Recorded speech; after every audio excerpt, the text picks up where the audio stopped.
un étranger primo-arrivant est sur notre territoire depuis moins de 5 ans en situation légale. Il est le plus souvent, et c'est comme ça qu'on le reconnaît si j'ose dire, il est signataire de l'ancien contrat d'accueil et d'intégration et du futur contrat d'intégration républicaine. À la DAN, donc la direction de l'accueil et de l'accompagnement des étrangers et de la nationalité, nous nous préoccupons tout particulièrement de leur accueil et de leur accompagnement linguistique, mais aussi de l'accompagnement social et professionnel qui vont leur permettre de s'intégrer et dans la société et dans la vie publique et professionnelle si possible.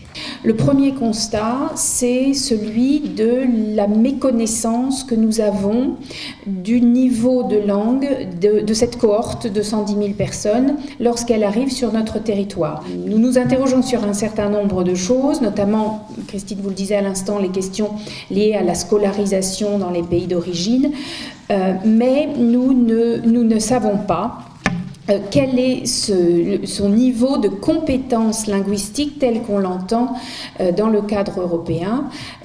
Et donc, nous ne connaissant pas le niveau de départ, nous ne pouvons ni piloter ni mesurer la progression que cette cohorte peut connaître à la faveur des différentes formations qu'elle peut être amenée à suivre. Second constat de l'inspection générale de l'administration et l'inspection générale des affaires sociales, c'est le fait que l'objectif qui avait été assigné précédemment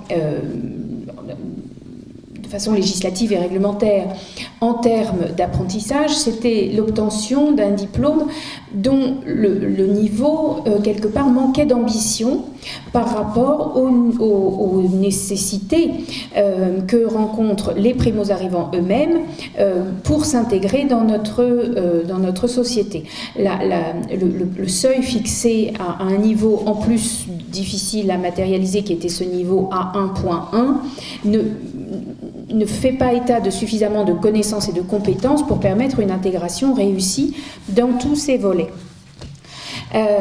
Sur la base de ces deux grands constats en matière linguistique, le ministère de l'Intérieur et la DAN tout particulièrement ont donc contribué à l'élaboration du projet de loi relatif aux droits des étrangers, devenu depuis loi du 7 mars 2016 relative aux droits des étrangers en France. Elle crée les conditions d'un parcours de formation, d'un parcours d'apprentissage qui a vocation à être cohérent, c'est-à-dire partir d'un point de départ et avancer progressivement, s'articuler progressivement au fur et à mesure de l'évolution aussi des situations des personnes, progressif au sens où il a vocation à connaître des étapes de progression et surtout pour sécuriser cette cohérence et cette progressivité, ce parcours est corrélé à la délivrance des titres de séjour. Lorsque le primo-arrivant se présente sur la plateforme d'accueil de l'OFII, de l'Office français de l'immigration de l'intégration, c'est l'opérateur du ministère de l'Intérieur qui gère les flux de migrants, quel que soit leur statut administratif.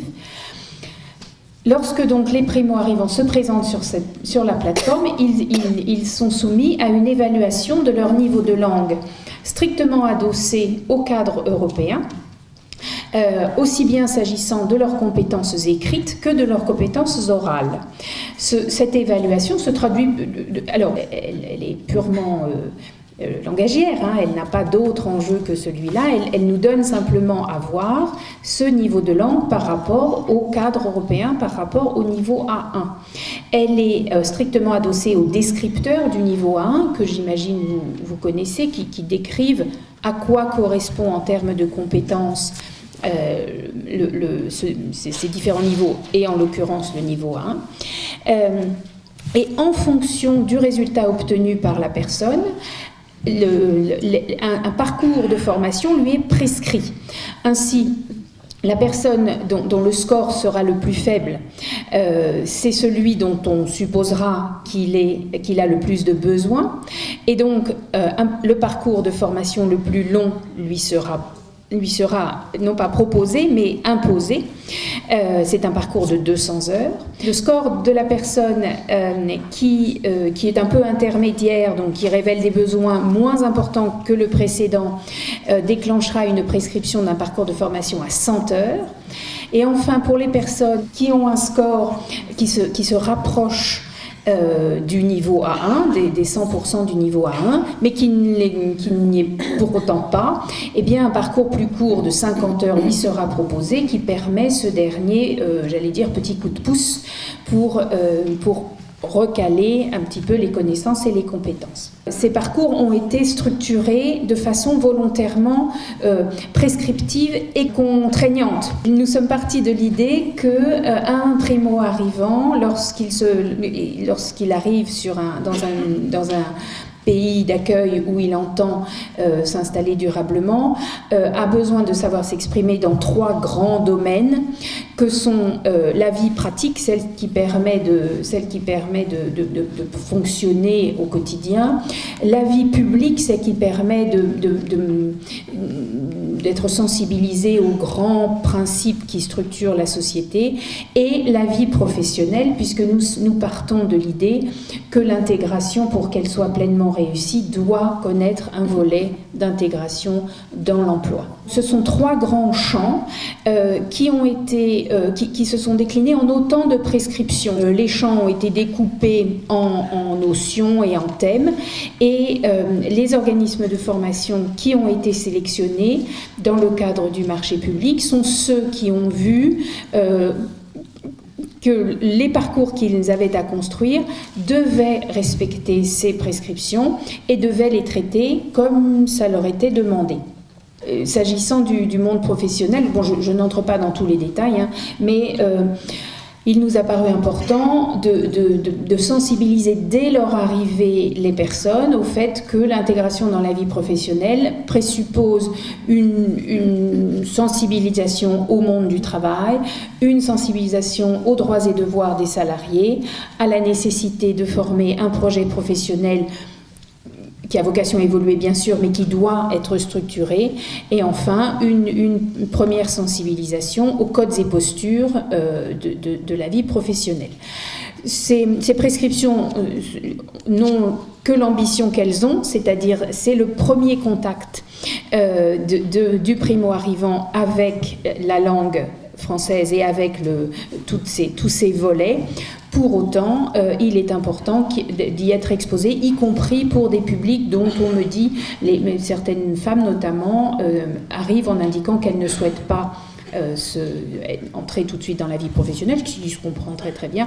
Pour autant, il nous a semblé utile que tout le monde soit exposé à ces considérations. À chaque fois, il est demandé aux organismes de formation de respecter en 100 heures, en 200 heures ou en 50 heures, l'ensemble de ces prescriptions. L'esprit qui a présidé à cette conception a été pleinement compris, et du coup, il y a une tentative que je prédis réussie pour harmoniser les pratiques sur l'ensemble des territoires, de façon à ce que l'ensemble de la cohorte connaisse le même type de formation. Au titre des prescriptions qui ont été données dans ce marché et que doivent respecter les organismes de formation, se trouvent également des prescriptions en matière d'ingénierie. Il est attendu des organismes que chacun des 3 parcours 50, 100, 200 se structure en 80%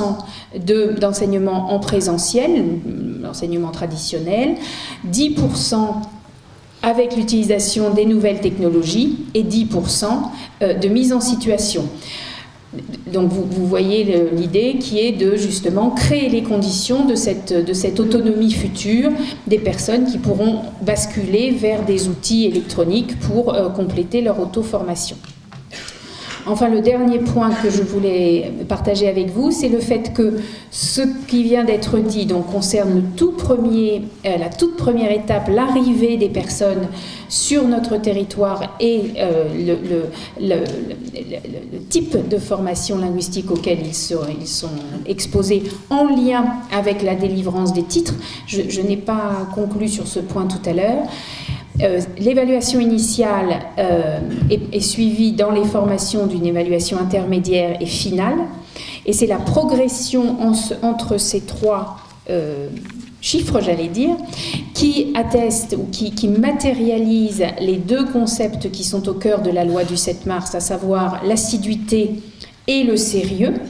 Et c'est ce faisceau d'éléments, assiduité, sérieux, progression, qui va sécuriser l'obtention pour les personnes d'un titre de séjour pluriannuel. 5 ans plus tard, au plus tard, les personnes pourront faire une demande de carte de résident. Et à ce moment-là, ce n'est plus une obligation de moyens qui leur est demandée, c'est une obligation de résultat. Pour le titre de séjour pluriannuel, le niveau A1 n'est pas... Il ne s'agit pas d'avoir atteint le niveau A1, la question du niveau atteint ne se pose pas. Ce qui se pose, c'est la question de ce faisceau d'éléments que sont assiduité, sérieux, progression. En revanche, 5 ans plus tard, lorsque les personnes demanderont leur carte de résident, donc là nous sommes dans une installation véritablement durable sur le territoire, et bien là il leur sera demandé d'avoir atteint le niveau A2, le niveau B1 à l'oral pour l'accès à la nationalité française restant inchangé. Et donc le dernier point qu'en effet je voulais mentionner pour vous, c'est le fait que ces éléments qui structurent la formation linguistique au tout départ, au début du parcours, sont déclinés dans l'offre que moi j'appelle territoriale, vers laquelle les personnes peuvent se tourner et que j'imagine beaucoup d'entre vous représentent. Et lorsque cette offre est financée ou cofinancée par le ministère de l'Intérieur par le biais du programme dit 104, eh bien, elle a vocation à épouser ces grands éléments de structuration. Elle a vocation à veiller à ce que les contenus transmis relèvent eux aussi du français de la vie publique, du français de la vie pratique et du français de la vie professionnelle, de façon à ce que, vous comprenez, au fur et à mesure que la personne avance dans son parcours, elle soit exposée aux mêmes éléments, mais à chaque fois en augmentant le niveau de compétence. Voilà, j'en ai terminé. Merci infiniment. Merci Madame Delbel.